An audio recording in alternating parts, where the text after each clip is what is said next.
Yeah. Hiya, Callum. Hi Gareth, how are you? Not too bad, mate. We've spoken to people who've been through this before. It's the first Grand Slam week for you. How's it feel?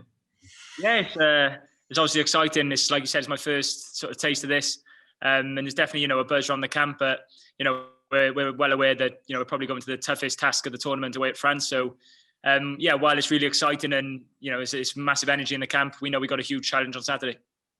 What have you learned from the 4 games so far? I think we're improving. We're improving every game, but every game throws up different challenges, and that's the beauty of this tournament. That every team's different. Every team has different structures and systems, and every week is about learning and adapting, improving on what you've done, and then sort of adapting to the opposition. So probably the biggest learning for me is just that every game comes with such new tough challenges that every week's a new one, sort of thing. How do you feel the 10 axis is going with you and Dan Bigger? Obviously, the way that it's working, Dan starting, you coming on early in the second half.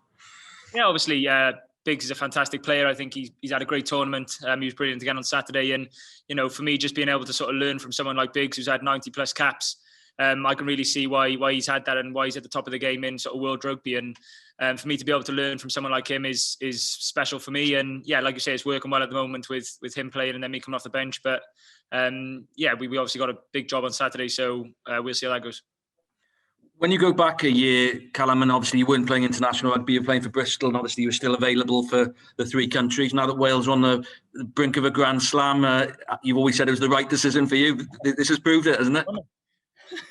No, obviously, yeah, it's obviously special to be on the brink of a Grand Slam. But I said before the autumn that it felt like it was the right decision, and I know it was the right decision because, like I said in autumn, that when I had the call with Wayne Pivac and my emotions that I had there, I knew at the time.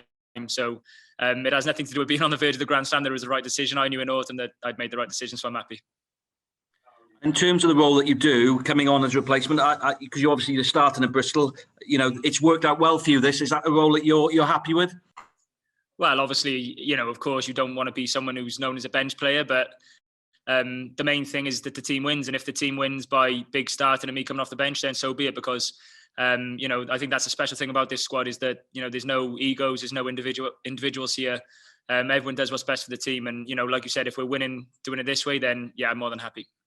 And France at home is going to be a tough way to clinch that Grand Slam, isn't it?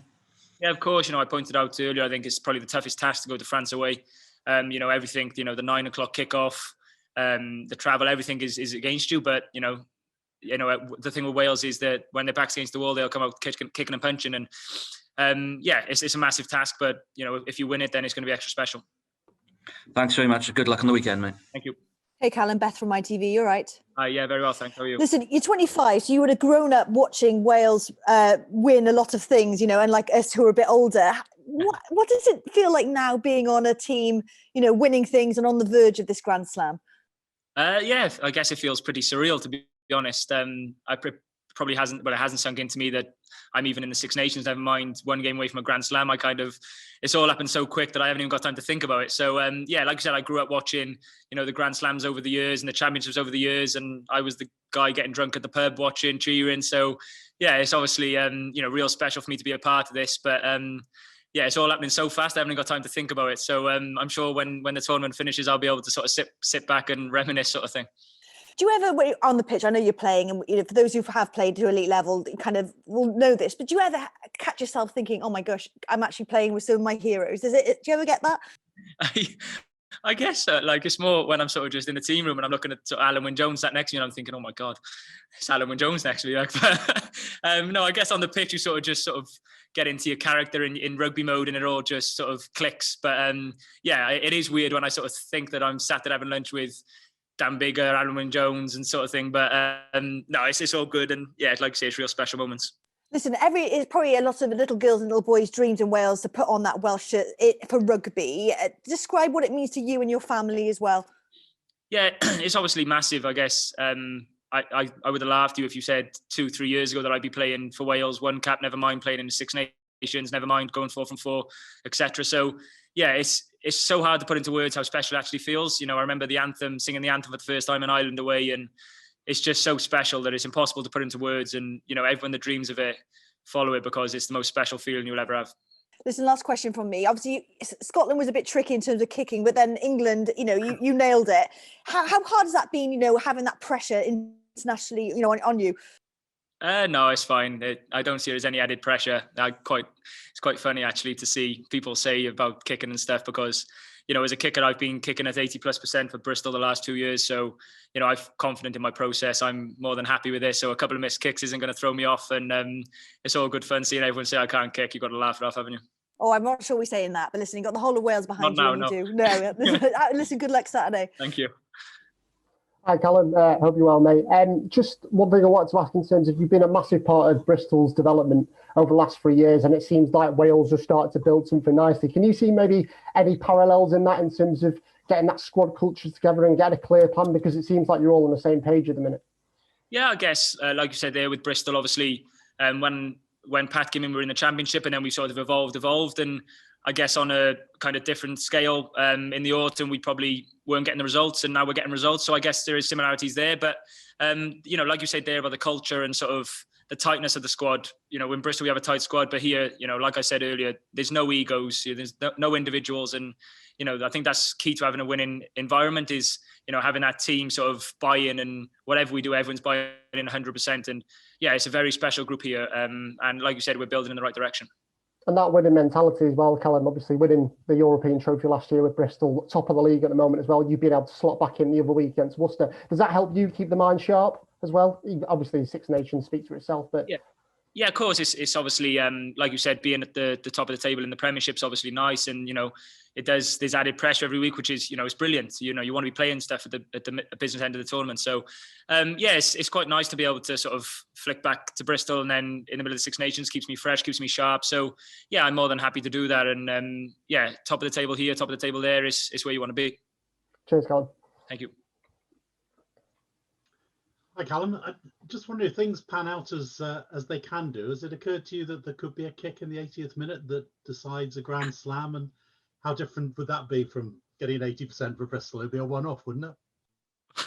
Well, I guess as a kicker, it's a high possibility it could happen. You never know, do you? But I guess that's what you do the training for in the week, isn't it? You practice all week, and you practice all your life for kicks. It's no different if it's in the 80th minute or the first minute. You just got to sort of trust your process and back yourself. But if there's a kick in the 80th minute to win the Grand Slam, I'll be more than happy to take that. I'll be more than excited. Bit of extra drop goal practice perhaps this week? Always drop goal practice, especially in international games like you've seen in the Six Nations. They come down to a couple of point games, couple of point scores. So yeah, drop goals are important, of course, like any other week. And just one question about your opponents. I mean, you're a veteran compared to them. They've come through and they've been getting rave write-ups. What do you make of the halfbacks you could be up against? Yeah, obviously Dupont's obviously one of, if not the best in the world. He's he's world class. He's got his toolbox pretty much full with different talents. So yeah, we know we got to keep him sort of under control.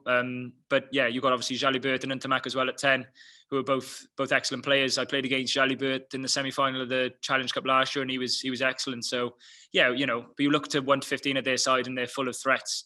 If we concentrate too much on one player, then the other 14 can hurt you. So we know we got to look after their 9 and 10, a massive part of their game. But like I said, they're full of threats on the pitch. Thanks very much. Good luck.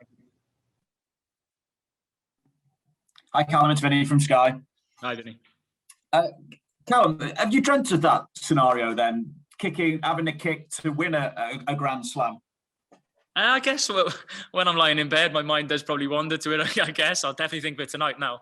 But no, it's like as a rugby player, you always sort of visualize you kicking the winning kick or scoring the winning try. Those sort of things happen. But if it happens, brilliant. But I won't be changing any sort of things I do this week in order of an 80th minute kick or anything. I'll be doing my process as usual, working with Jenks, working hard with Jenks, Biggs and Jared and stuff. And if it comes, it comes. Like I said, I'll be excited to take it. And when you spoke about being in the changing room and looking at Alan Wynne-Jones and thinking, oh my God, at that point though, did you feel you belonged at that level, or was it a case of still having to settle in? Well, like the thing, like I said about the squad, the thing with Al especially is, he is just a normal guy. And, I was first time I met him, I was a bit nervous and stuff, but he just makes you feel so comfortable and so at ease that it doesn't matter if you're a 1 cap, your first cap, or you've had 100 caps. He treats you exactly the same. And that goes for all the experienced lads in the camp. The way they treat the younger lads, especially in autumn, was amazing and made me feel so welcome. So in terms of being able to fit in, I guess, you've got to believe that you've been picked for a reason. You've got to believe that you're good enough. Otherwise, there's no point being here. So yeah, I'd like to think that I belong here, and I'd like to think that I'm pushing, Biggs and Jared and everyone in our position to perform the best they can. As a group then, what standards do you feel you've reached throughout this tournament?